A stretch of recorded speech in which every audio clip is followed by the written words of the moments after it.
आता बातमी आहे राजकीय वर्तुळातली कोल्हापूरमधली। कोल्हापूरमध्ये मनपात भाजपचा झेंडा फडकलाय। भाजपच्या रूपाराणी निकम महापौरपदी विराजमान झाल्यात। रूपाराणी निकम यांना 46 मतं मिळालीत तर काँग्रेसच्या सचिन शेंडे यांना 35 मतं मिळालेली आहेत।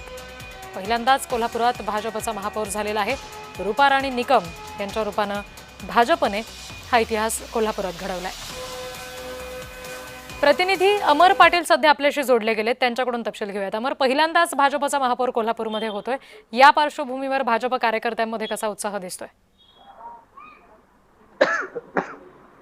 गेल्या 2 दिवसापासून महापौर कोण होणार आहे याची उत्कंठा लागली होती, परंतु चंद्रकांतदादा पाटील यांनी हा पहिले महापौर हे भाजपचा होणार सांगितलं आणि रूपाराणी निकम यांचं नाव दिलं। रूपाराणी निकम ह्या दुसऱ्या वेळा निवडून आलेल्या आहेत। सभागृह त्यांना हाताळायची सवय आहे। त्यांचा एखादी फॅमिली बॅकग्राऊंड बघितलं तर त्या अतिशय उत्कृष्ट जे सभागृह चालवू शकतात आणि शिक्षणामध्ये त्यांचा वर्तुळ आहे ते त्यामुळे या सभागृहामध्ये त्यांची निवड होणं एक अपेक्षित होतं। आज त्यांची निवड झाल्याने भाजपचा महापौर पहिल्यांदा झाला, कारण पहिल्यांदाच भाजपचा महापौर होणं हे काळाची गरज होती असे चंद्रकांतदादांनी सांगितलं होतं। कारण इथं महायुती लढली होती 15 आणि जे महायुतीमध्ये शिवसेनेचे 15 आणि भाजपचे नगरसेवक अशी एक वेगळं वलय तयार झालं होतं। भाजपने यासाठी आग्रही धरला होता की आमचाच महापौर होईल, त्याबरोबर शिवसेनेने ठरवलं होतं की आमचाच महापौर होईल, परंतु चंद्रकांतदादा पाटील यांनी पहिला महापौर हा भाजपचा होईल सांगितलं। त्याचबरोबर शिवसेनेनं आपल्याबरोबर जनस्वराज्य पक्षाचे एकमेव निवडून आलेले नगरसेवक हे असतील अक्षय जरग यांना आपल्याबरोबर घेतलं आणि त्यांना उपमहापौर पद दिलं।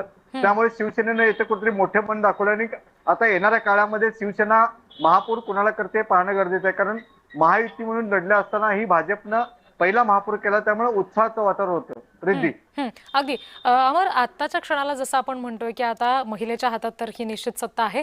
कोल्हापूरमध्ये कुठल्या अशा महत्त्वाच्या गोष्टी आहेत की ज्या नागरी सुविधा म्हणून सगळ्यात आधी प्राधान्याने उपलब्ध व्हायला हव्यात आणि त्याकडे महापौरांनी लक्ष द्यायला हवं?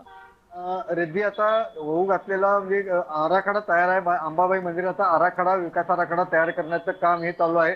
यामध्ये ह्या महापौरांचं आता फार मोठं योगदान असणार आहे, कारण त्यांनी याचा मागच्या 5 वर्षापूर्वी पाठपुरावा केला होता। त्याचबरोबर त्यांची एक नवीन योजना आहे की दर महिन्याच्या 5 तारखेला कोल्हापूर शहरातील सर्व नागरिकांसाठी जनता दरबार असेल आणि तो ही महापालिकेच्या चौकामध्ये असेल आणि महिला असतील पुरुष असतील यांच्या कोणत्याही समस्यांचे निवारण हे एका वेळीच करण्यात येईल असंही त्यांनी सांगितलेलं आहे।